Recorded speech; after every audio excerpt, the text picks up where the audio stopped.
Assalomu alaykum azizlar. Men Fazliddin Yoqub, Xorijdan, Amerikadan. Tarix omonatlar kanali va gruppasi Turo xalqaro tashkiloti nomidan butun jahon o'zbeklari, oqsoqollari hay'ati, faxriylari nomidan va undan tashqari tarix va dunyo hay'at tarix va dunyo yangi kanalimiz nomidan. Bismillahirrohmanirrohim. Azizlar, 3 oydir faoliyatda yo'qmiz. Sizlarni sog'inganmiz.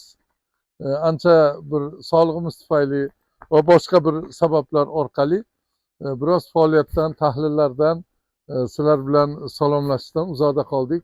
Salomlashganlarga alaykum assalom deymiz.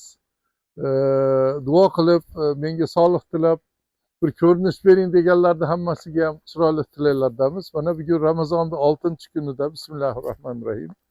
2026-yilda qor, anomal sovuq qorlar qishlar o'tib ketdi.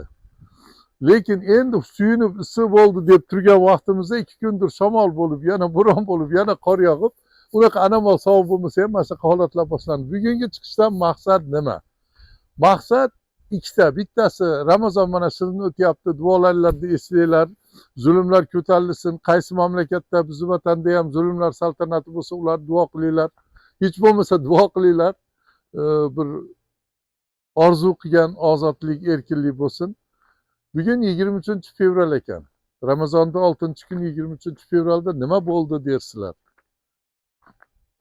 Bizi Turkiston tarixida, Turk dunyosi tarixida hozirgi o'sha o'ris fashist bosqinchi, sharafsiz, la'nati xudosizlar tomonidan bo'lib o'zbek, qozoq, qirg'iz, tojik, turkman deb yuborilgan O'zbekistonda tariximizda ayanchli bir voqealar bo'lgan kun. Qo'qonda Turkiston muxtoriyati tuzilgan kun. Men bu chiqishni qilishdan bir ikkita sabablar bo'lishiga qaramasdan qalbim yonib, ya'ni hayajonga kirib boshqacha bo'lib ketdim. Tarix tilga kirganda degan O'zbekistonda bir kanal bir narsa eshittirish bor ekan. Nomini eshitib, mana 72 kunlik dunyoda yagona ya'ni faoliyat ko'rsatib, keyin qirib, otib, chovib, yo'q qilib tashalgan bolsheviklar, sovetlar, SSR o'sha la'nat davlatni boshlanishi, Lenin partiyasi davlat tomonidan, o'sha qizillar tomonidan, bolsheviklar tomonidan, arman dashnaqlar, ularni tuzgan yahudiylar bo'lgan butun boshliqlari shular tomonidan qirg'in-barot qilingan shu voqeaga bag'ishlanadi. Vatanimizda ham mana shu eshittirish bo'libdi deb suyunib turuvdim. Bittasi yozibdi, xorijlardagi mardlar, faollar, vatanparvarlar bu mavzuni necha yillardan beri ko'tarib aytib, tadbirlar, suhbatlar o'tkazib kelyapti. Hukumat bugun cho'chigandan, qo'rqqandan shu narsani qilibdi deyishibdi. Men uni bilmayman. Hukumat qo'rqdimi, boshqa qildimi, mana biz ham qilaylik dedimi, menga qizig'i yo'q. Lekin bu narsani ziyolilar, ijodkorlar, tarixchilar, vatanparvarlar, adabiyotchilar, boshqalar otilib chiqib, mana shu kunni tadbirlar o'tkazib, kechalar o'tkazib, xalqqa, vatanga, butun institutlarda, universitet, ishxona, maktablarda tushuntirib, mahallalarda katta tadbirlar, televizor, internet hamma yoqda bo'lishi kerak edi. Mana shunday qirg'in-barot bo'lgan, arman dashnoqlar qilgan, bolsheviklar, sovet davlati mana shu dunyoga kelishdan birinchi qilgan rasvo ishi mana shu bo'lgan. Bu genotsidni o'rganish, bularni sudga berish, bu ishlarda xalqimiz bilishi, ichida nafrat bilan bu kunlarni eslashi, bu ayanchli kunlar, ajdodlarimiz qirg'in-barot qilinganmi? 4 yasharlik qizlar, bolalarni, chaqaloqlarni chovib, boshlariga oltin olgan arman dashnoqlar. Bu narsalarni tarixchilar ochadi desam, bu mavzu yo'q. Sovetlar davridagi zerikarli bir yuraklarim siqilib ketdi eshitib.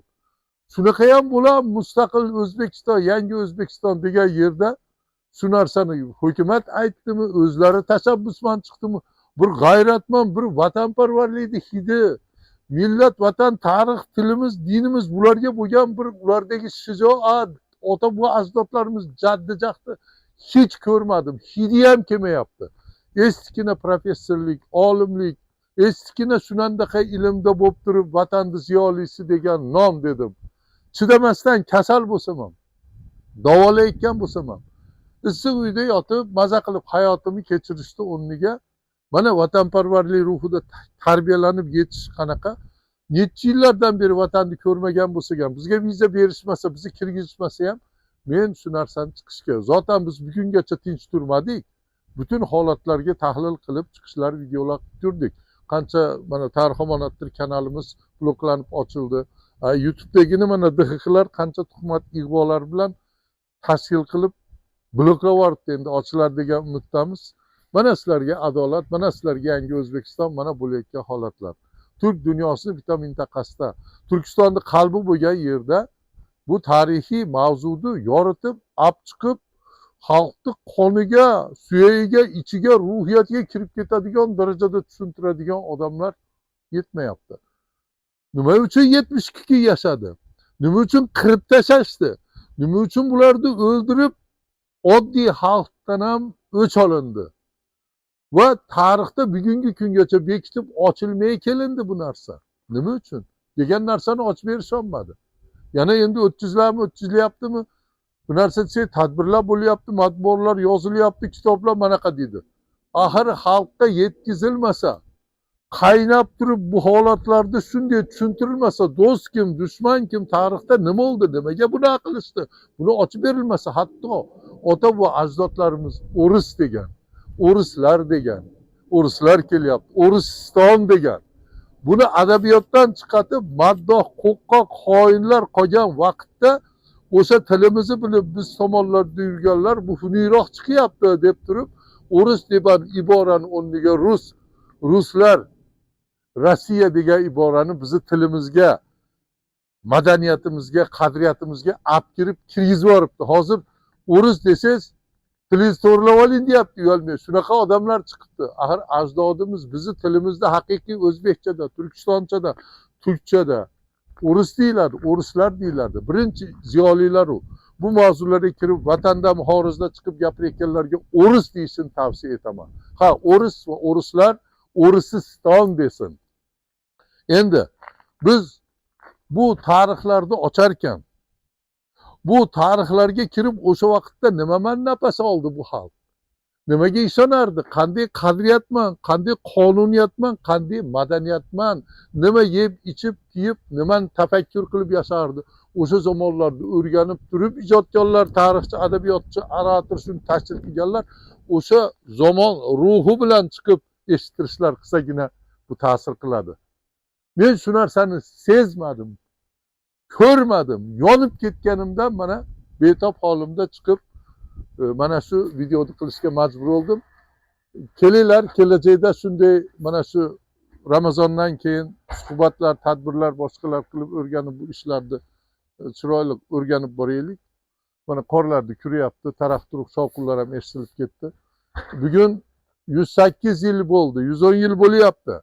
Bizni ajdodlarimiz qirilganiga arman dashnoqlar, o'ris bolsheviklar va bir qancha musulmon bo'lmagan millatlar kelib o'sha bolsheviklar nomidan qishloqlar talab, shaharlarni Qo'qonda, Marg'ilon, Farg'ona, Andijon bu yerlarda minglab odamlarni qirg'in parat qilib o'ldirgan.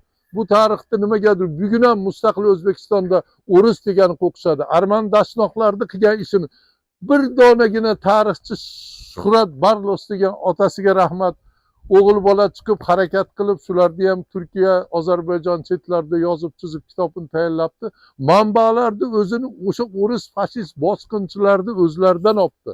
Agar o'zimiznikilar bo'lsa, bular o'zi shuna deb yozib olyapti yerda. Shunday bir qahramon yigit shuna qilib yozib, chizib aytibdi, uni armanlar sudga beribdi. Qutulib qolibdi. Bir necha tillarni biladigan anchagina epchil yigit ekan, tirik hozir. Tahlil qilib bir narsalar qilamiz desak imkon bo'lmayapti, bog'lanish qiyin.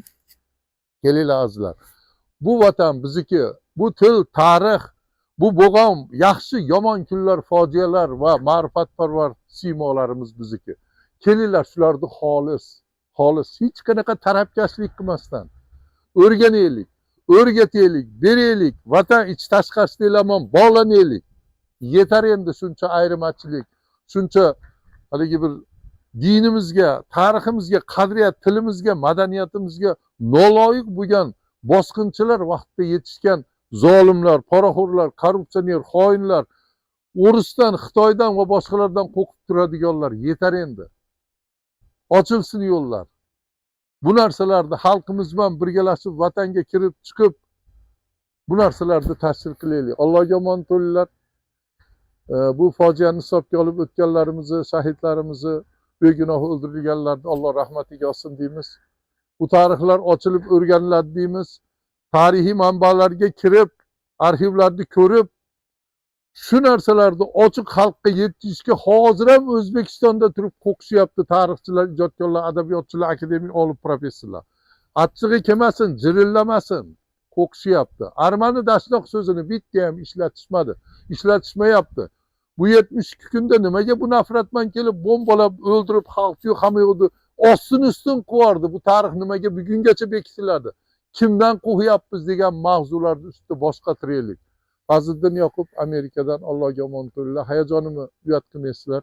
Chunki mana shunday qilmasa yetib bormaydi. Endi hozir boshqa mavzularga kirib ketishsamman. 22-23 fevral kunlari 72 kun, 73 kun yashab faoliyat ko'rsatgan milliy mujodala qahramonlarimizni xotirlaydigan kun. Buni yaxshilab o'rganib, dushman kim, do'st kim hammasini ochib tashlaydigan kun. Allohga omon bo'linglar. Fazliddin Yoqub, xorijdan, Amerikadan.